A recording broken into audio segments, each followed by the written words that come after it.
Yeah. So we'll start with question on. Thanks everyone for coming along, councillors and Q in the back. Hopefully Quinn Smith's going to join us, so we'll declare the meeting open. Welcome to anyone who's watching this later, or watching live.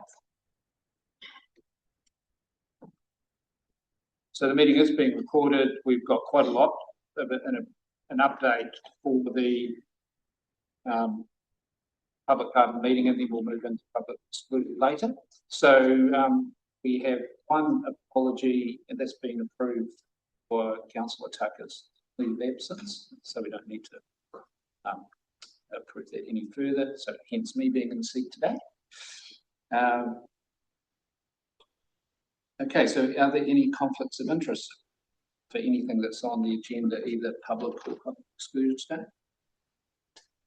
Thank you very much.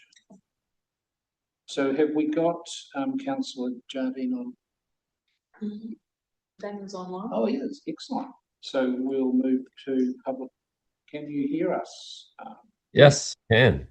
Great to have you. I've seen a little bit in social media, maybe in the arcane media as well. So look forward to hearing what you've got to say. Yeah, fantastic. I've got the video on my end, but it looks like you can't see me. I wonder if that's if you guys can activate it, or all good if not. Just checking. Oh, maybe it is me. Sorry, it was actually me. There we go. Hello, everyone. So, Kia ora, thanks for your time. So I'm Nathaniel Hertz-Jardine. I'm a first-term councillor at Christchurch City Council. So I know you've got a big meeting, so I'll be brief. So I'm just going to talk a bit about short stay accommodation in Christchurch. The bed register, I know you all probably know a lot more about it than I do, as it's been an issue there for a while. And the approach that I'm kind of trying to take to get it over the line at a central government level this year, and what I'm asking of you all as well. So this issue, I think it affects different cities in different parts of the country in different ways. So the couple of reasons that came to my attention is realizing that as a city, we have a policy, I think like Queenstown, of charging business rates to those short stay accommodation providers. For us specifically, the unhosted ones that are over 60 days of a year, we charge them our business differential, which is double the residential rate. And we found that because of how hard it is to track down who is actually operating as a short stay accommodation provider, we were only charging that rate to a tiny proportion, probably less than 5% of those who were actually eligible, and therefore probably missing out on at least a couple $1 million a year in revenue from business rates.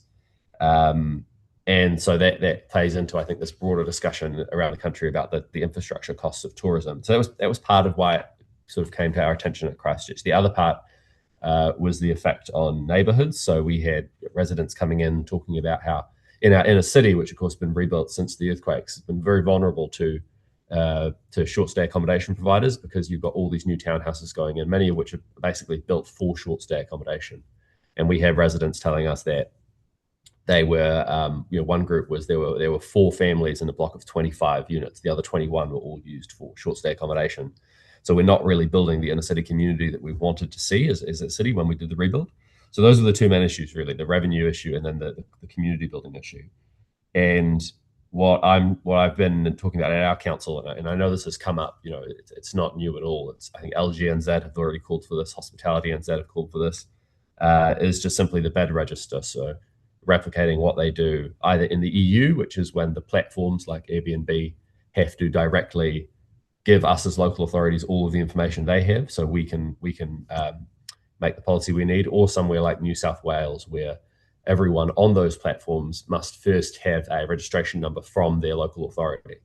So there's sort of the two main models out there, and it's what I'm trying to get. So the main things I guess I've been highlighting to people is that this is really separate to the bed tax conversation. That some of these groups like Hospitality NZ maybe is a bit more iffy about a bed tax, and different councils have different views. This is really just really focusing on the bed register, so really just getting the data so that we as authorities can make good decisions. So it's not about that text, not about banning short stay accommodation, just data for good policy. And the approach that I'm trying to use is recognizing that there have been calls for this for a number of years. Is recognizing it's an election year. It's a good time, particularly the conversation about the impact of tourism and things like the international visitor levy.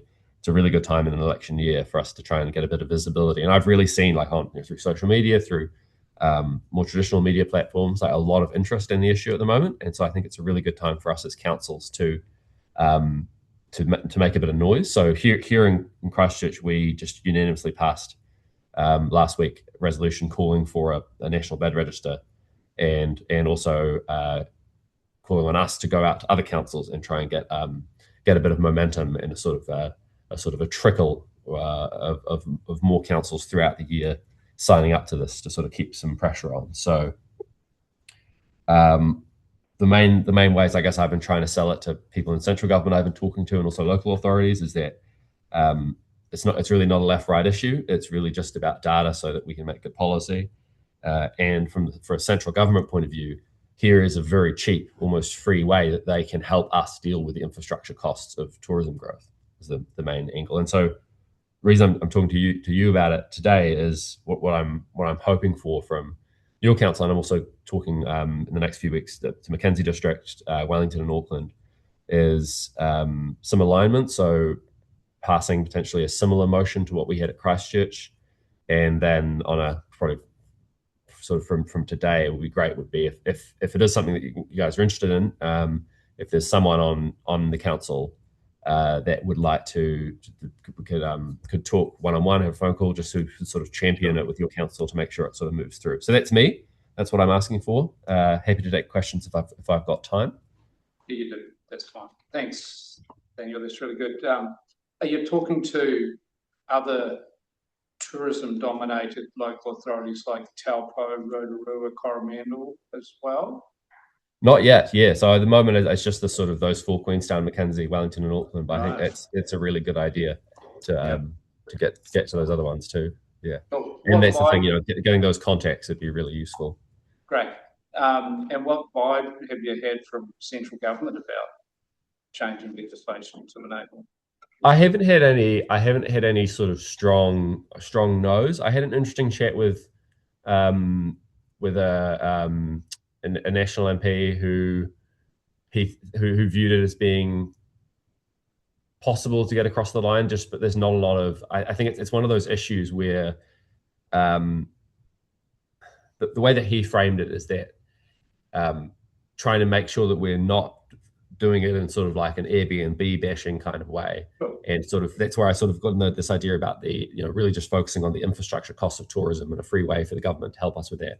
Like a way where they, his view was a lot of the disagreement previously about it at caucus and stuff was really around not wanting to appear anti-short stay or anti-developer or anti-investor.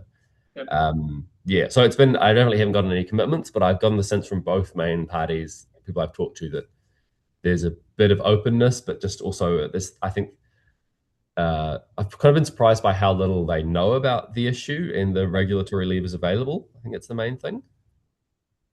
Right. Thanks for that. Yeah, thanks for raising it with us. It is something that's high on our radar as well.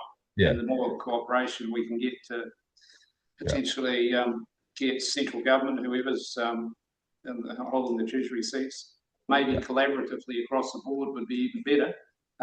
We're happy to help with that, I think. So thank you very much. Cool. Yeah. So if anyone is keen to get in touch and talk more about it, that would be great. I'll drop you a line. Thanks very much. All right. See ya. Welcome, Stephen. Thank you. Okay, so we'll move on to the formalities then. We'll need to confirm the agenda for today's Smart Growth Committee meeting. So that the agenda be confirmed without alteration, unless anyone has any. No? So thank you. Councillor Copeland. Councillor White, thank you. All in favour? Aye. Thank you. And that the minutes of the previous meeting for the 14th of April 2026 Smart Growth Committee meeting will be confirmed as a true and accurate record. Okay, I'm Yep. happy with that. Happy with that? I wasn't at the meeting. Oh, you were? I was, yeah. I was. Yep, so I'll second that. And so all in favour? Aye. Thank you. So we'll move on to the first item of business, update on progress of the proposed district plan and other key projects. Alison. Thank you. Good to see you. May I please have my copy with me? Oh, don't even need to ask. Well, I put it in court, that's for sure. No. Morning. Thank you. I'm happy to take this agenda item as read and answer any questions that you may have with regards to the bold text of changes that have happened since last time I presented this report. So if it's easier, we can just go through page by page as I usually do, and I can stop for any questions that you may have. Sure. Any highlights for us that we should be aware of? Not particularly. We have a couple of, I guess, major things. We're working on the section 42A for the Upper Clutha landscapes project variation, which was given an exemption by the Minister. So that process is online for a hearing later this year. We have been making progress with a lot of the priority landscape appeals, which is really good, and I think I've reported those as they've come through. Some of those agreements have now been lodged with the court, and we're just waiting on those. Waiting on a decision from the court in respect of the Arthur's Point re-notification and urban intensification. We've got the appeals for that variation, and we can discuss that in the public excluded part of this meeting. But essentially, yeah, for those who are listening online, the next part of the process is council will go through all of those appeals and work with this committee, the Smart Growth Committee, to get parameters around proposed mediation for the appeals and start that process with the environment later this year. So a full agenda item will be presented to the next meeting of this Smart Growth Committee, but today in the public excluded part, I've got Amy from my team who can answer any questions in relation to the particular appeals that have been received. Right. Yeah, good to see progress being made there. Any questions?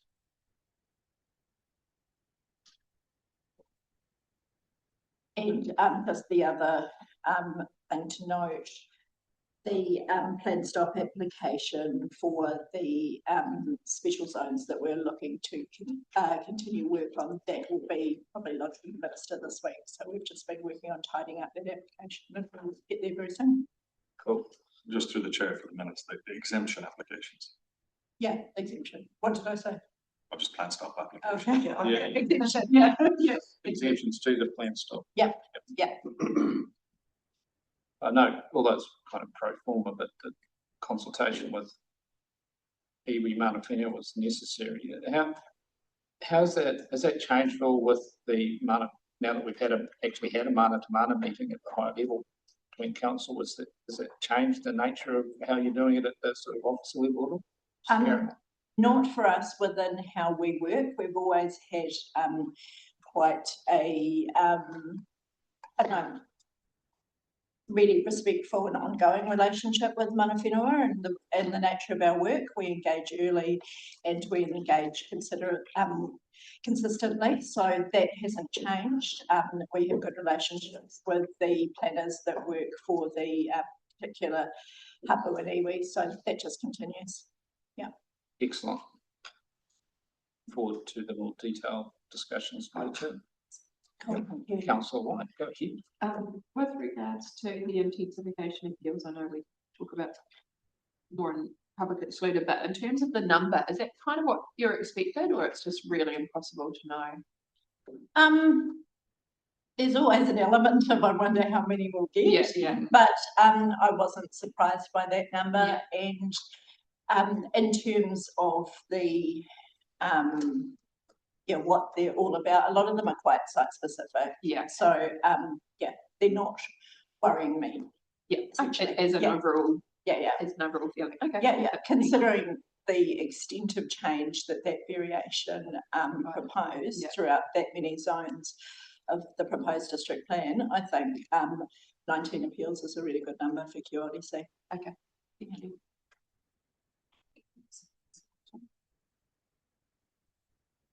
I'm happy to answer any other questions you may have on that. Councillor Smith online has some questions. Go ahead, Glenn. Thank you. Thank you. I'll just obviously the plan stop, we're not proceeding with a lot of stuff internally. Have you had any approaches of private plan changes that might be sought where the plan stop doesn't apply? Yes, I have. I potentially have in the nature of 5 or 6 that I'm aware of that could be lodged this year. We have a process which is outlined on the website if people want to undertake a confidential pre-application meeting.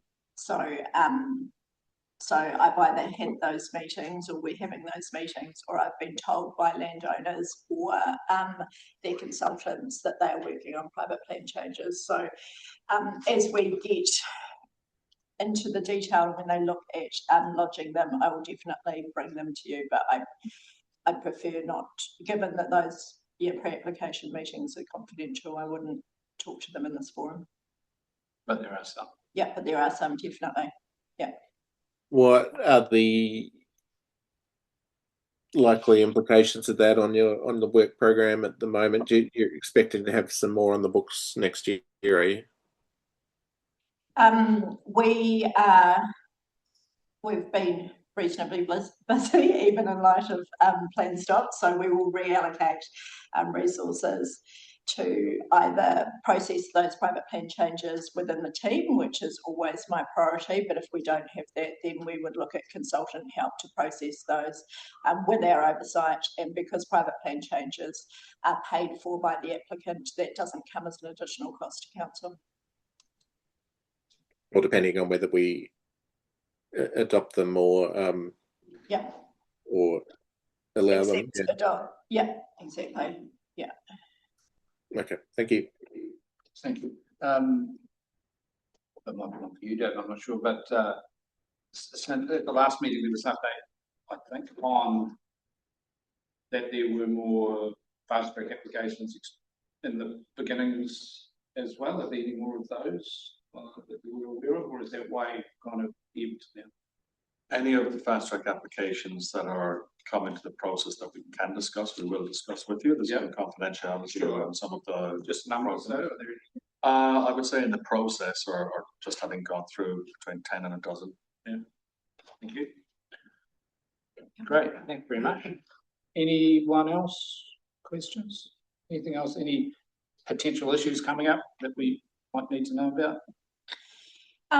Not in respect of the proposed district plan. We're making some really good headway in terms of appeals resolution, which is really great. We've been supported by the Environment Court in that and our council. So I'm getting pretty excited to see those numbers drop down in terms of outstanding appeals. Yeah. And as we then look to either plan stop applications or continuing our work in preparing for a new resource management regime, understanding the zones we've got now, what likely changes would be made, Section 35 monitoring, there's still significant work for us to be doing. Great. It's a full-on time to be a planner, to be fair. Yes, for real. Okay. Thank you very much. Thanks for that. I enjoyed going through it really. So we need to adopt this, and that the Smart Committee, so we need a resolution that the Smart Committee note the contents of the report and note the updates of timing and progress on projects undertaken by the planning policy team. Got a mover and a second of that. Councillor White, Councillor Copeland, all in favour? Right. Carried. Thank you. So we'll move. Thank you very much, Nelson. So we're going to move to public excluded, resolving that the publicly excluded meeting for the following items. Item 2, the update of proposed district plan appeals. Item 3, request for delegation airports Rockdale Basin. And item 4, update on active resource consent appeals. I do have a mover for that. Councillor White. Councillor Cope, seconded, in favour, Aye. carried. So we're going to stop the recording and we'll restart it for public excluded. Thank you.